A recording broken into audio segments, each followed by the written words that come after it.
तो भाई राजस्थान ना एक बहुत बड़े मिशन पर निकला हुआ है। अभी हाल में जो अनाउंसमेंट्स हुए हैं, जो फैसले लिए गए हैं, उनसे ना एक बहुत लंबी सोच की झलक मिल रही है। एक ऐसा प्लान जो आने वाले कई दशकों के लिए राज्य की दिशा तय करेगा। तो चलिए आज इसी बड़े विजन को थोड़ा डिकोड करते हैं, समझते हैं कि आखिर ये है क्या। 4.3 ट्रिलियन डॉलर। स्क्रीन पर जो ये नंबर दिख रहा है ना, ये बस कोई आंकड़ा नहीं है। एक ये बहुत बड़ी एम्बिशन है, एक सपना है। मकसद ये है कि साल 2047 तक राजस्थान की इकोनॉमी को इस लेवल पर पहुंचाना है। अब आप सोचिए कि ये लक्ष्य कितना बड़ा है, जरा अंदाजा लगाइए। तो आज हम इस पूरे प्लान को कैसे समझने वाले हैं। सबसे पहले तो ये समझेंगे कि ये ट्रिलियन डॉलर का सपना आखिर है क्या। फिर देखेंगे कि इस सपने को पूरा करने के लिए वो आर्थिक इंजन कैसे बनाया जा रहा है। इसके बाद बात होगी एक ग्रीन और टेक फ्यूचर की। और हाँ, राज्य की जो हालिया सफलताएं हैं उनका भी जिक्र करेंगे। और आखिर में 2047 तक का ये सफर कैसा रहने वाला है, इस पर भी नजर डालेंगे। तो चलिए शुरू करते हैं। आखिर इस बड़े सपने की बुनियाद क्या है? इसकी नींव में है एक डॉक्यूमेंट, एक विजन पेपर, जिसका नाम है विकसित राजस्थान एट 2047। तो सवाल उठता है कि ये विकसित राजस्थान एट 2047 आखिर है क्या? देखिए, इसे ना आप एक ब्लूप्रिंट की तरह समझिए। एक पूरा रोड मैप है जिसे अभी अभी कैबिनेट ने हरी झंडी दिखाई है। और इसका मकसद सिर्फ एक है, राजस्थान को आर्थिक तौर पे मजबूत, आत्मनिर्भर और पूरी तरह से एक विकसित राज्य बनाना।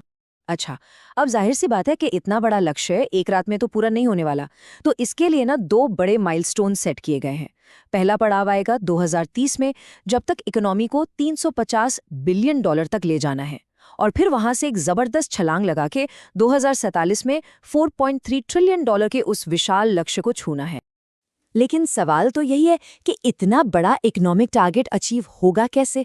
और यहीं पर इस विजन का पहला और शायद सबसे जरूरी पिलर सामने आता है, एक मजबूत आर्थिक इंजन तैयार करना। और देखिए, ये सिर्फ कागजी बातें नहीं हैं, जमीन पर काम ऑलरेडी शुरू हो चुका है। जरा इस चार्ट पर नजर डालिए। फाइनेंशियल ईयर 2026 की पहली तिमाही में देश में जो भी नया इन्वेस्टमेंट आया ना, उसका लगभग 15.5%, 15.47% सिर्फ और सिर्फ राजस्थान में आया। ये देश में सबसे ज्यादा है। इससे साफ पता चलता है कि इन्वेस्टर्स का भरोसा राजस्थान पर कितना बढ़ रहा है। इस इंडस्ट्रियल ग्रोथ का एक बहुत बड़ा एग्जाम्पल है जोधपुर पाली मारवाड़ इंडस्ट्रियल एरिया। अब ये मत सोचिए कि ये कोई आम फैक्ट्री एरिया है, नहीं। इसे तो दिल्ली मुंबई इंडस्ट्रियल कॉरिडोर के अंडर एक प्रॉपर स्मार्ट इंडस्ट्रियल सिटी की तरह डेवलप किया जा रहा है। जरा सोचिए, 7,500 करोड़ का इन्वेस्टमेंट और करीब 2.5 लाख नए रोजगार, डायरेक्ट और इनडायरेक्ट मिलाकर। ये प्रोजेक्ट सही में एक गेम चेंजर बन सकता है। अब देखिए, इतने बड़े इंडस्ट्रियल डेवलपमेंट के लिए एक सही माहौल बनाना भी तो जरूरी है ना। इसी को देखते हुए लेबर लॉज में कुछ जरूरी बदलाव किए गए हैं। काम के घंटे अब ज्यादा लचीले हैं। और एक बहुत बड़ा और प्रोग्रेसिव स्टेप ये है कि अब महिलाओं को भी उनकी सहमति और पूरी सुरक्षा के साथ नाइट शिफ्ट में काम करने की इजाजत मिल गई है। ये कदम वर्कफोर्स में महिलाओं की भागीदारी को यकीनन और बढ़ाएगा। लेकिन रुकिए, ये जो डेवलपमेंट की कहानी है ना, ये सिर्फ फैक्ट्रियों और पैसों तक ही सीमित नहीं है। इस विजन का जो दूसरा पिलर है, वो है एक ऐसे फ्यूचर का जो ग्रीन भी हो और टेक्नोलॉजी में भी एकदम आगे। 10.21 करोड़, ये कोई छोटा मोटा नंबर नहीं है। ये 2025 में हरियालो राजस्थान कैंपेन के तहत लगाए गए पौधों की गिनती है। और कमाल की बात तो ये है कि टारगेट था 10 करोड़ का और उसे भी पार कर लिया गया। ये दिखाता है कि एनवायरनमेंट को लेकर कमिटमेंट कितना सीरियस है। और ये जो ग्रीनरी है ना, ये सिर्फ पेड़ों से नहीं आ रही। राजस्थान अपनी सबसे बड़ी नेचुरल पावर यानी सूरज की रोशनी, उसे भी अब ग्रीन एनर्जी में बदल रहा है। अभी हाल ही में जैसलमेर में हजारों मेगावाट के बड़े बड़े सोलर पार्क्स के लिए जमीन को मंजूरी दी गई है, जो इसी डायरेक्शन में एक बहुत बड़ा कदम है। चलिए अब बात करते हैं टेक्नोलॉजी की, और वो भी ऐसी टेक्नोलॉजी जो सीधे सीधे लोगों की जिंदगी बचा रही है। ये वाकई एक बहुत बड़ी खबर है। जयपुर का जो एसएमएस हॉस्पिटल है, वो देश का पहला ऐसा स्टेट लेवल का सरकारी हॉस्पिटल बन गया है जहां किडनी कैंसर का इलाज अब रोबोटिक सर्जरी से किया जा रहा है। अब सोचकर देखिए, एक मरीज के लिए इसके क्या मायने हैं। पहला, डॉक्टर्स को 10 गुना ज्यादा बेहतर मैग्नीफाइड विजन मिलता है। दूसरा, इससे सिर्फ ट्यूमर को ही निकाला जा सकता है, पूरी की पूरी किडनी निकालने की जरूरत नहीं पड़ती। और सबसे ज़रूरी बात, जो बची हुई किडनी है वो बिल्कुल पहले की तरह नॉर्मल काम करती रहती है। ये तो हेल्थ केयर में एक क्रांति से कम नहीं है। देखिए, कोई भी बड़ा विजन सिर्फ प्रोजेक्ट्स और नंबरों से पूरा नहीं होता, उसे असल में पूरा करते हैं वहाँ के लोग।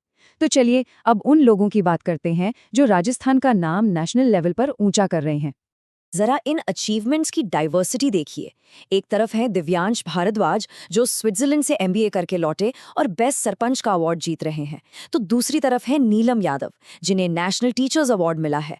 और ग्लैमर की दुनिया में भी देखिए, मिस यूनिवर्स इंडिया 2025 बनी है मनिका विश्वकर्मा। मतलब ये दिखाता है कि राजस्थान का टैलेंट हर फील्ड में, हर जगह अपनी चमक बिखेर रहा है। और ये तस्वीर उसी जज्बे को सलाम करती है।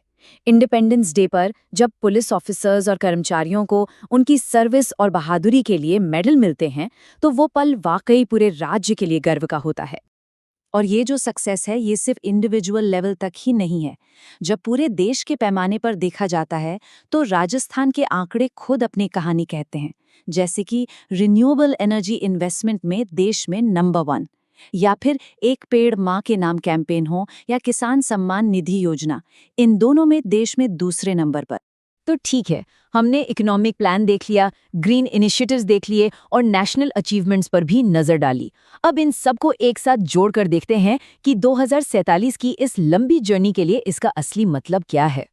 तो देखिए, यहाँ जो सबसे ज़रूरी बात समझने की है वो ये कि ये सब अलग अलग बिखरी हुई खबरें नहीं हैं। एक नया इंडस्ट्रियल एरिया बनना, एक सोलर पार्क को मंजूरी मिलना या किसी को नेशनल अवार्ड मिलना, ये सब एक ही बड़ी पिक्चर के अलग अलग हिस्से हैं।